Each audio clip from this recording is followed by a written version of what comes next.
bien, y en este día, martes 7 de diciembre de 2021, edición especial del podcast electoral. Generalmente lo grabamos los días lunes, pero hoy día elegimos el día martes. Nos sirve para ir acumulando más información, más acontecimientos en esta campaña electoral, como siempre con Pepe Out y Darío Paya, nuestros expertos, nuestros especialistas, pero además yo creo que a esta altura del partido, faltando menos de 15 días para la elección, yo creo que ya tenemos a nuestros analistas alineados con sus candidatos. Yo veo a Pepe totalmente ya matriculado con Gabriel Boric. Darío Paya, yo imagino que tú también estás matriculado con José Antonio Kast a estas alturas del partido. Hace mucho Así rato. es que está muy bien, está muy bien. Así es que eso me parece bien. Y juguemos y veamos, partamos con Pepe Out. Pepe, ¿qué has visto? ¿Qué ves? ¿Cómo se ve a estas alturas de la campaña cuando quedan menos de 15 días para la elección? ¿Cómo estás viendo esta segunda vuelta? Bueno, quedan 12 días exactos para la elección. Quedan dos debates, el debate de la Archi y el debate de Anatel. El debate de la Archi es este viernes y el próximo lunes el debate de Anatel. La franja empezó el domingo y tiene 2 semanas. Y yo trato de abstraerme de... Tú sabes, anuncié mi voto por Boric 3 semanas antes de la primera vuelta. Es cierto. Y bueno, el resultado de la primera vuelta no me sorprendió. Esperaba de verdad un par de puntos arriba a Kast respecto de Boric. Tampoco me sorprendieron los números. La pelea de los 3 siguientes era la pelea que era. Creo que en el alineamiento, en la alineación inmediata, que es la disposición de las tropas, creo que Boris sacó una ventaja al lograr poner detrás suyo a toda la oposición. Kast, por supuesto, hizo lo mismo, con un poquito mayor de dificultad con Sichel, pero igual alineó finalmente. Pero resolvió mal, creo yo, la disyuntiva de tener que alinearlos, pero al mismo tiempo no comprarse el sayo de ser el candidato del gobierno. El gobierno además ha tratado de timbrarlo de manera, a mi juicio, completamente inconveniente para el candidato. ¿Ah? No hay peor vocero que el ministro de Educación, que el peor evaluado, para marcar su adhesión entusiasta a Kast. Entonces, de alguna manera, el eje principal pasó a ser, quizás cambie de aquí a 2 semanas, pero pasó a ser el eje gobierno-oposición, el candidato único de toda la oposición y el candidato único del oficialismo. ¿Ah? Y por supuesto la vedette ha sido Parisi, ¿ah? A mi juicio de manera completamente desproporcionada, porque el control de esos casi 900.000 votos es un control muy relativo. Hoy día nadie controla el voto, son muy pocas las personas que están esperando la opinión del candidato que recibió sus votos para saber por qué votan en la siguiente. Pero así están las cosas. Yo, al revés de mi gente, incluso de con quienes converso en el oficialismo, que dan por resuelta la elección, yo no la doy por resuelta. ¿Ah? Y digo que gente del oficialismo recién estaba almorzando con unos dan por resuelto que ganó Boric, pero yo creo que va a ser una disputa y que está estrecho y que por lo tanto lo que ocurra en estas 2 semanas puede ser determinante. Y esto básicamente porque una parte muy importante de los electores no vota según la adhesión ideológica o la adhesión política a determinada orientación o candidatura, ¿eh? Sino en función de, bueno, muy diversas cosas, naturalmente, pero de la respuesta frente a las preguntas clave. Ahora, mi concepto, como lo dije un día, era la elección del domingo antepasado mostró un empate entre la demanda de cambio y la demanda de orden. ¿Ah? Y el que mejor se haga cargo de la demanda de la otra mitad es el que iba a ganar. Y yo veo, por supuesto, explícita disposición de Boric a hacerse cargo de la demanda de orden, y veo con dificultades, naturalmente, en credibilidad y sobre todo en credibilidad y confianza, pero veo poco esfuerzo del lado de Kast de hacerse cargo de la demanda de la otra mitad, de la demanda de cambios. Y yo creo que eso lo puede terminar matando. Si tuviera que apostar hoy día, creo hay un favorito, que es Boric, pero no hay un ganador definido de la elección. Yo todavía pronostico una llegada estrecha, incierta. Si tuviera que apostar, por supuesto, apostaría a Boric, pero no 5-1, ni 4-1, ni 3-1. ¿Ah? Es decir, creo que tiene mayor probabilidad de ganar por haber conseguido ser el candidato único de la oposición, y se le hace difícil en el contexto de un gobierno apoyado por la cuarta parte de los electores, que gane la elección. Es difícil, pero no es imposible, y por lo tanto yo mantengo mi alerta de incertidumbre verdadera respecto del resultado. Yo imagino que escuchándote a Darío Paya se le viene a la mente el partido del domingo de la U, digamos, que lo dio vuelta en los últimos minutos y termina ganándolo. Darío, ¿cuál es tu visión de la misma pregunta, de lo que va de campaña de segunda vuelta? Es muy difícil. A ver, yo creo que con poco riesgo de equivocarse uno puede decir que esta elección no está resuelta. Una cosa es que no sepamos quién va a ganar. ¿Ah? Yo creo que hay suficientes cosas en movimiento o susceptibles de ajuste todavía, por mencionar una gruesa y muy obvia: quiénes votan y quiénes no. Cuestiones de las cuales depende el resultado. Mira, esta es una elección de un nivel en un ambiente tan atípico. Nosotros estamos acostumbrados a decir, aquí hay ciertas polaridades instaladas, a la izquierda, a la derecha, los ricos, los pobres. Hay una muy gruesa, ¿eh? Como muy obvia: los que votan y los que no votan, ¿eh? Que es la mitad del país. Perdón, la mitad de los con derecho a votar. Y si tú te detienes solamente en esa división y reparas que basta que el cómo se comporte el 5% de los que están ahí en la mitad, que vote 5% más o menos, te cambia completamente el cuerpo electoral y probablemente el resultado.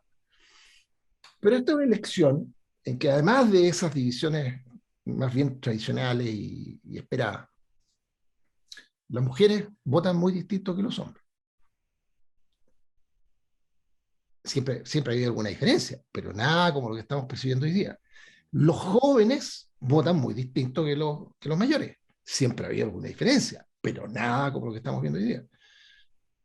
El mundo rural versus las grandes ciudades, las regiones versus Santiago, el sur versus el norte. O sea, por donde tú miras, tú dices, es que este es un país completamente ya no polarizado, sino que en explosión divergente, ¿eh?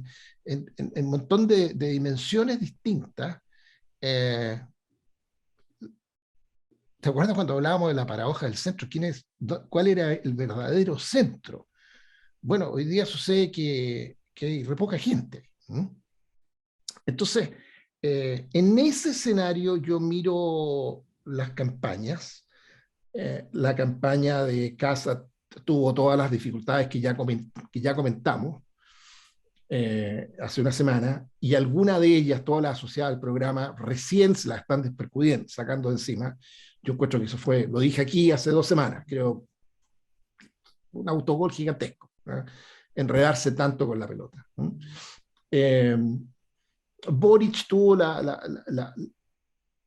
esa muy buena primera semana y una cancha aparente, al menos, con la que dejó armada, en la cual jugar. Pero dicho eso, yo veo dos cuestiones gruesas. Y si tú quieres, Eduardo, lo planteamos en el contexto del juego Los Mentirosos. ¿Eh? Entonces yo te voy a argumentar por qué va a ganar Kast.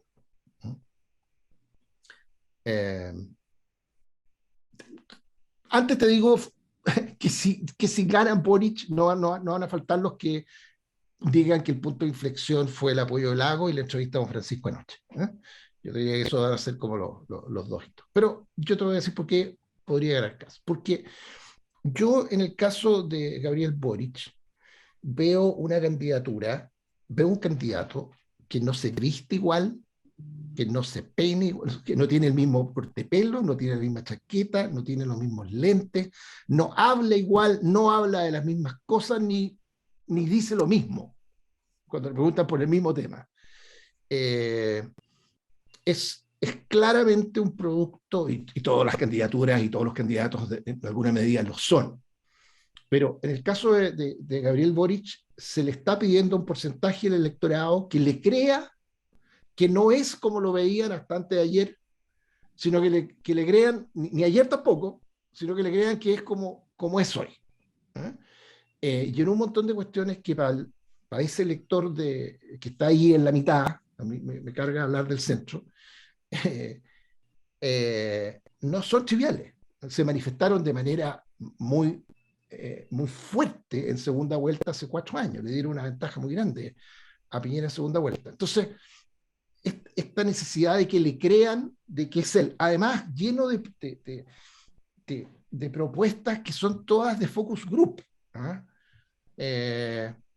testeadas hasta el lenguaje. Es muy fácil reconocer cuando alguien te dice, no, 250 lucas la pensión y 500 lucas el sueldo mínimo, y no vamos a aumentar la edad de jubilación, y los trenes, y ya no me acuerdo cuál más, digamos, pero todo un paquetito hecho para un votante de centro. Entonces, hay una necesidad de que le crean muy grande, a la que yo le agrego lo siguiente.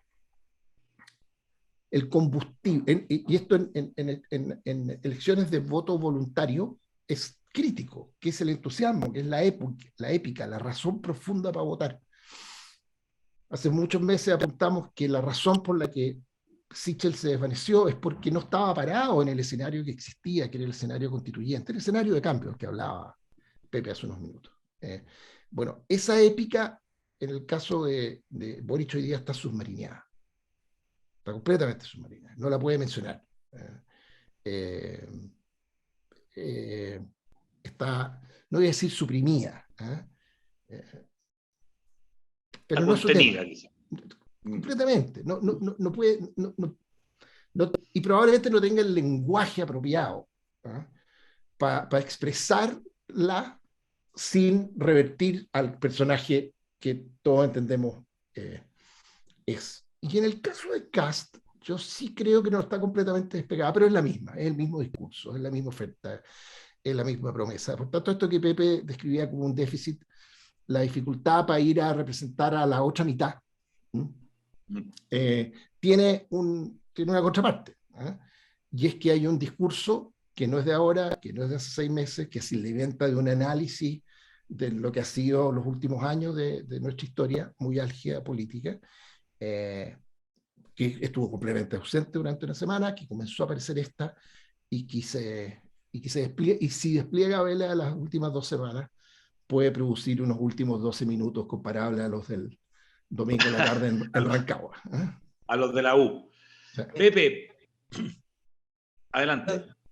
Déjame, a mí yo con distancia, naturalmente, he visto con mucha sorpresa, fíjate, la capacidad de la candidatura de Boric de movilizar activamente personas, como no lo había visto hace muchos años. Al día siguiente de la primera vuelta en la plaza de Maipú, miles y miles de personas, como yo había visto solo en la primera campaña de Bachelet, cuando las mujeres se ponían su banda.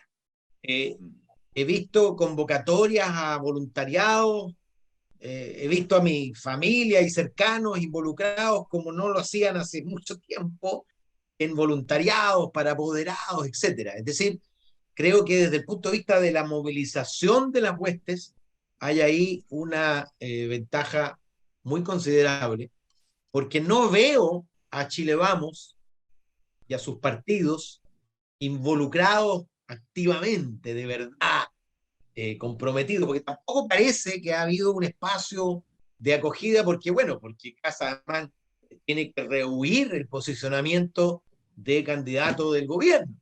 Tiene que rehuirlo y por lo tanto no le sirve que venga Van Rysel algo a vocerear su campaña.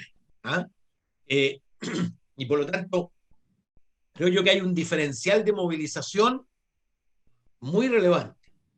A la hora de lo, por supuesto, son indicadores, eso no revela votaciones necesariamente, pero sí te habla de la posibilidad de que tenga éxito en modificar una de las cosas que dijo Darío, es quién vota. Porque al final de cuentas, una cosa es la disputa por los votos de Parisi, Proboste, Sichel, Artés y Meo, y otra cosa es movilizar la reserva. Y en la región metropolitana, que es donde mayor ventaja sacó Boric, hay un gap importante en la participación del domingo antepasado y la participación del plebiscito en las comunas populares. No existe ese gap en las comunas de clase media alta. Es decir, allí donde ganó Kast, votó tanta gente como en el plebiscito. Allí donde ganó Boric, votó muchísima menos gente en el plebiscito, en La Pintana, Maipú, en Renca, en fin. Y creo además que eso fue identificado de manera adecuada y si logra ese sobresalto de movilización electoral en los menores de 35, obviamente su victoria va a ser clara. Si no lo logra y en cambio logra Kast un sobresalto de movilización de los mayores de 60, es donde mayor ventaja saca, puede ganar Kast. Y lo otro que quería destacar es que ha habido diferencias muy relevantes en el pasado entre el voto femenino y el masculino. ¿Ah? De hecho, Allende le ganó a Alessandri el 58 en hombres, pero perdió lejos en mujeres. El 70 perdió lejos en mujeres, pero ganó por un poco más de ventaja en hombres y eso le permitió triunfar. Lagos perdió con Lavín en mujeres y ganó en hombres. Pero hace rato que eso se desplazó y que las mujeres y los hombres igualaron su comportamiento de voto, incluso la fotografía de hoy es el negativo de la fotografía del pasado. Hoy día Boric marca mejor en mujeres que en hombres y Kast marca menos en mujeres que en hombres. Y eso es inédito. Ocurrió el cambio con Bachelet, por supuesto. Bachelet consiguió tantos votos en mujeres como en hombres, pero no se había visto ese desequilibrio al revés del desequilibrio de los años 60, 70, 80, hay que saltárselos naturalmente, pero también los 90. ¿Ah? Lavín le ganó a Lagos en mujeres. Y ahí probablemente, perdona, en ese ángulo es evidente que, creo que es evidente, viendo lo que se ve en pantalla, en los medios, que eso es parte del análisis operativo y práctico de la campaña de José Antonio Kast, en que las vocerías de voces femeninas, digamos, de mujeres, sus apariciones constantes, los temas, los ajustes del programa, todo eso tiene un doble efecto, digamos, ¿no? O tiene dos pasos, porque la agenda de José Antonio Kast, orden, seguridad, el tema del narcotráfico, etcétera, etcétera, es una agenda tradicionalmente muy atractiva para las mujeres. Entonces había un ruidito entre medio que estaba impidiendo esa conexión de ese discurso, que es el corazón, parte importante del corazón del discurso de José Antonio Kast, con ese electorado. Y la pregunta es si todas estas cosas que han pasado van a significar una remoción de ese ruido para que aparezca la señal profunda, gruesa, y se haga posible la manifestación de esa tendencia tradicional de apoyo femenino a una agenda de esas características. Para terminar, ¿estarían los dos de acuerdo en que, y por lo que escucho, me parece que sí, que la competencia sigue siendo muy estrecha, infartante, como alguna vez la denominamos acá, pero al mismo tiempo me da la sensación de que los dos estarían de acuerdo en que esto puede ser muy estrecho y ganarlo cualquiera, o también podría ser que alguno de los dos gane por goleada? Sí, yo creo que sí. ¿Tú crees que sí? Bueno, definamos goleada, digamos. 10 puntos, la segunda vuelta Piñera-Guillé. Sí, yo creo que eso es mucho. Yo creo que eso es mucho. Pero sí, estoy completamente de acuerdo. O sea, cuando piensas tú que un solo candidato al que no hemos hablado hoy día. ¿Y para cualquiera de los dos lados? Sí. Pepe, ¿tú dirías lo mismo? ¿Llegada estrechísima? No, yo diría que si la elección fuera este domingo, ganaría Boric. Y creo que podría perfectamente estructurarse en un 56-44, en fin. Y yo tengo la impresión de que esto se va a estrechar. Pero claro, también existe la posibilidad que se confirme eso y haya una elección de 56-44. No veo la inversa. Creo que si gana Kast va a ser como la U, digamos, guardando las proporciones, aunque hay algunos que, mi amigo Tucapel insiste que con maletín. Yo que vi el partido reconozco que fue, además la emoción emociona, aunque sea de otros, y empatizo con ese triunfo desde abajo. Pero yo veo más bien eso. O sea, si gana Boric, efectivamente podría confirmarse la situación actual y ganar por una ventaja considerable. Pero si gana Kast va a ser, como dicen los franceses, a la gallera, es decir, dando vuelta en el último minuto una elección. Mi pronóstico es que esto se va a mover entre 52-48 y 51-49, que va a ser una elección estrecha de todas maneras. Ahora, ¿sabes por qué yo creo, y aunque en el margen podría ser, como dice Pepe, más probable para uno que para otro, porque en este instante todas las encuestas dan a entender que uno lleva una ventaja sobre el otro, digamos. Pero a mí lo que me pasa para creer que es posible para ambos lados este triunfo holgado es que para ambos, en el caso de ambos, para ganar, tiene que cuajar en torno a ellos la opción de un porcentaje gigantesco del electorado que no estuvo con ellos en primera vuelta.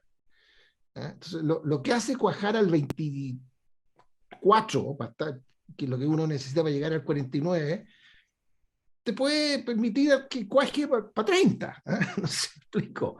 Es tanto lo que tiene que, es tanto el terreno que tiene que avanzar, que esas intuiciones gruesas en torno a las cuales al final la gente decide, pueden decantar en una u otra dirección muy marcadamente ese día. Así que yo creo que es abierto para ambos lados.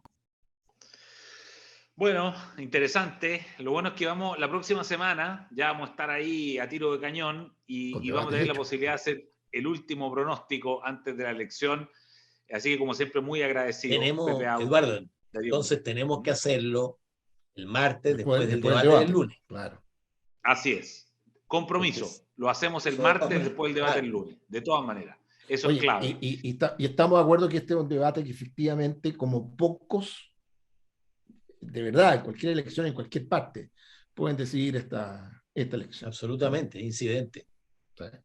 Absolutamente. Ya, ahí vamos a estar. Ya, todos invitados entonces para el próximo martes para evaluar el debate y el tramo final. Muchas gracias. Chao. Que estén muy bien. Haz que estos contenidos lleguen más lejos haciéndote miembro de la Red Libero. Te invito a suscribirte aquí a nuestro canal de YouTube. Vas a estar al día con nuestros mejores contenidos y no los vas a encontrar en ninguna otra parte.